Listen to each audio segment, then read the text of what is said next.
and welcome to this week's key story. This is where it all began. Now, if you have Mrs. Hagen as a teacher, you're not surprised that Mrs. Hagen is a big, giant social studies nerd. I love social studies. I think it's so exciting. Now, this one is also one of my favorite stories. It's about John Smith and Pocahontas. Now, some of you are like, I don't need to read this. I've watched the Disney movie. I know all about this story. There will be some surprises. Please continue reading with us. So, where it all began, this is going to be a nonfiction story that's really going to tell you some more about this time in history.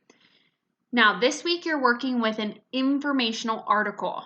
Remember that information is, of course, like I said, nonfiction, that it gives you information or facts about people, places, and things.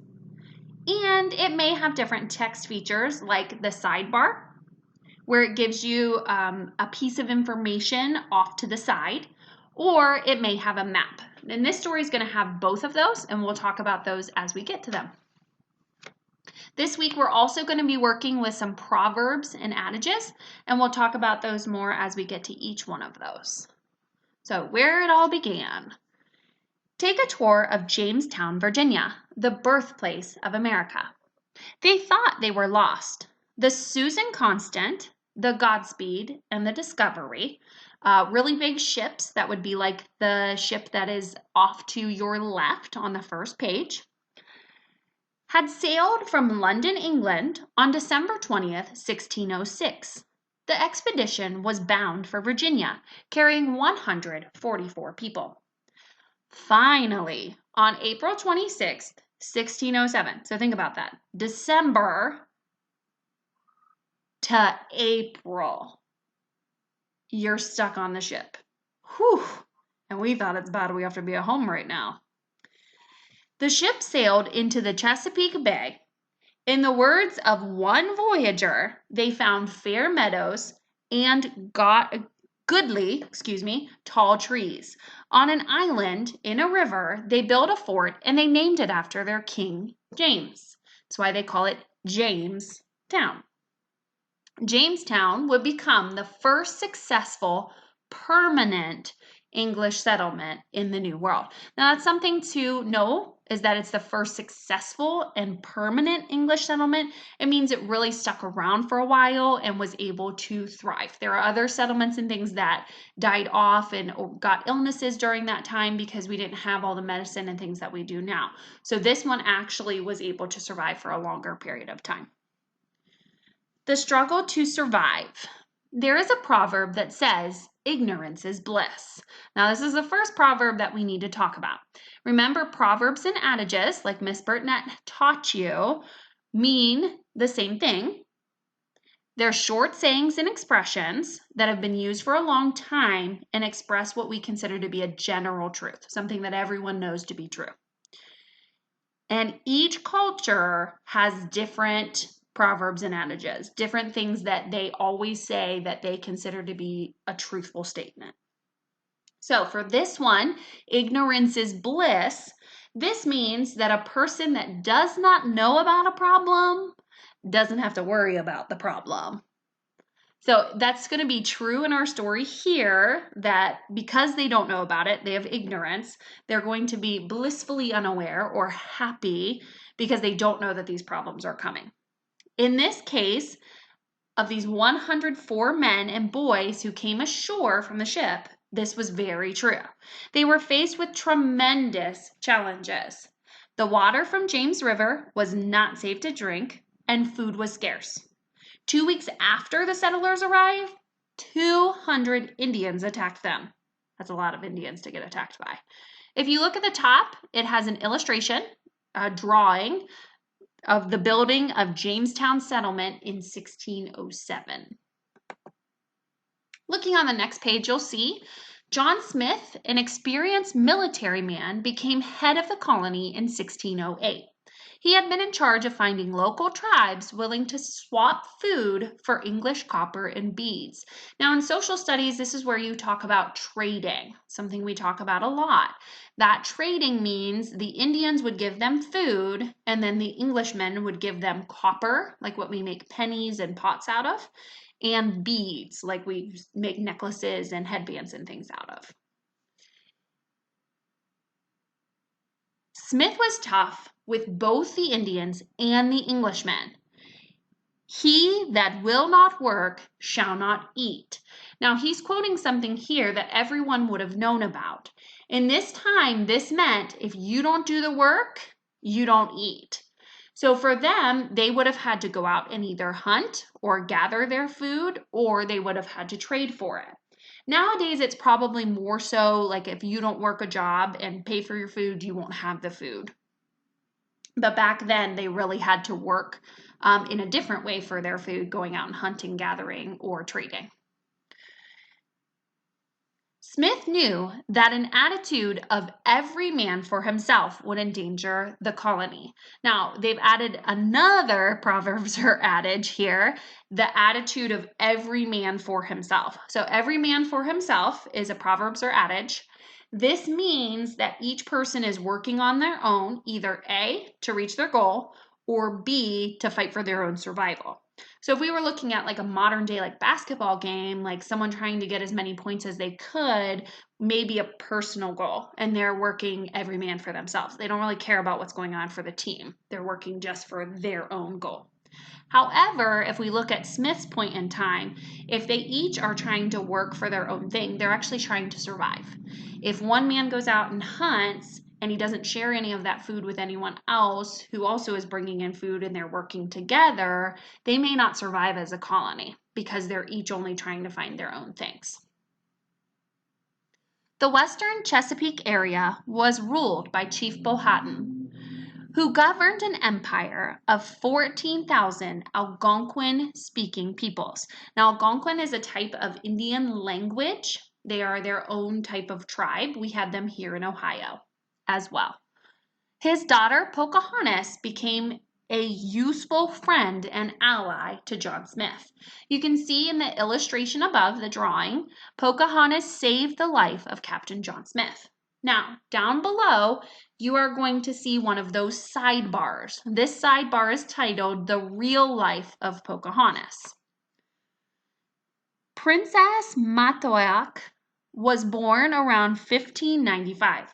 Her father, Chief Powhatan, called her Pocahontas. So Pocahontas is not her real tribal name. That is her nickname that her dad gave her. She saved John Smith's life twice, and he wrote that Pocahontas's wit and spirit were unequaled.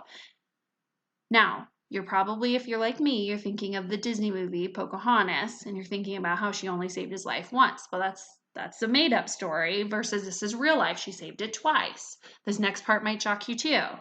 Pocahontas married a planter named John Rolfe. Wait, she didn't marry John Smith like in the Disney movie? No, she didn't. She actually married John Rolfe, and it was the first marriage in that era, that period of time, that happened between an Englishman and a Native American woman. Ralph, Pocahontas, and their son visited London, and she never returned home. She fell ill aboard a ship bound for Jamestown in March 1617 and died on board the ship. I know, super sad. If we look at the next page at the top is that map that we talked about, and there are some really important things about maps. They first always have a title, so you can see this one is titled Map of Settlement of Virginia 1607 to 1700. They also always have a compass rose. That's that one that has like the little points on it, and it has the NESW. That's how you find directions on a map. N means north, E means east, S means south, and W means west. The other thing that they have on the map that's really important is a map key. Now, before we get into the map key, I want to point out something about this map that I've noticed. You can see that it shows you the different lines, the little blue lines that show you where these states would really be. So they've got rivers that line a lot of the different states. So you can see Ohio there is outlined by the Ohio River. But then you see some of them have more like a tannish kind of line that shows their outline. Those are states that either have rivers that run through them or they actually cross over rivers to get to the state's outline. But it does show you where each of the modern day states would be. So you can see in that pale yellow that it's Virginia. So if we look at the Jamestown settlement and where all the European settlements were, they were actually in Virginia, which modern Virginia today. They didn't take up the whole thing though. Now looking at my map, I can see in that map key that the green arrow tells me this was the immigration of the English, French, Italians, Poles, the Polish people, and Africans. That orange color tells me it's the extent, it's how much of the European settlement there was in 1700. The black circular dot is the villages. The black square is the fort. The black triangle is Indian reservations. These would be the places that the Indians lived. And that black star is the capital. Down below, taking a closer look, archaeologists digging in Jamestown have discovered Indian artifacts along with English ones. Wait, stuff from Indians back then, stuff with from English people back then, found in the same place. This is evidence that Indians lived in the fort for some time. It must have been a very close relationship, says William Kelso, an expert in colonial American archaeology. Kelso has worked for 10 years to document this site. His team has managed to uncover, dig up, more than 1 million artifacts, 1 million little pieces from history. And they've mapped out the fort shape. They figured out how it would be laid out, where the fences would be, like what it would be, where all the different buildings and places would be. It also has found its foundations. That's the pieces that underneath your house, like your basement walls or the stones that it's laid on, so they could find where each of the buildings would be. And a burial ground. This is where you would have buried any of your people from your colony that had passed away. Jamestown left a record of greed and war, but it was also the start of representative government. The settlers gave America a solid foundation to build upon. In the photograph there, you can see Dr. William Kelso working on the archaeological dig in Jamestown. Now, you're done with this part of the story, but you do have some work that you need to do. 2 things. The first one is your sequencing chart. Now, if you're working at home, you're going to grab your notebook and you're going to kind of draw your chart out, putting your name at the top and putting your answers then in your boxes that you've drawn. It'll look something like this. You're going to need to draw 4 boxes that are all connected together. The first box, you're going to label first. This is going to be the first event in your chain of events. Then is your next box. First, then, what's your next event? After then is next. That's the next event in your sequence chain. And then finally. So you should find 4 different events that have happened in this story and make sure that they start with first and that they end with finally. The last thing that you need to do is answer these questions from the bottom of the story. These are the make connections. The first one is talk about what archaeologists have found at the Jamestown site. This means what have they literally dug up? Tell me about it. Use details to prove it. The next one, what would you have liked to ask John Smith about Jamestown? What do you still have a question about? What do you want to know more about their life there at Jamestown? What do you think John Smith really could have told you that you're really curious about? And I would include why you want to know more about that, what from the text kind of showed you that maybe there was more to the story that you want to know about. If you're working at home, you're going to do all of this like on a piece of notebook paper. If you're working in Wonders, make sure you do it either in the assignment online for the chart, or you draw out that notebook paper and get that to Miss Miller. And then you're going to make sure to turn in your Make Connections questions to her as well. If you are working in Google Classroom, remember this is all in one document. You need to type into your chart and you need to answer the questions below. There are still some of you who are turning in the chart, but you're not turning in the Make Connections questions. Make sure that you do both of them this week, please and thank you. As always, remember your teachers are here to help. Reach out to us, email us, let us know. We would love to help you if you have any questions. Good luck, work hard.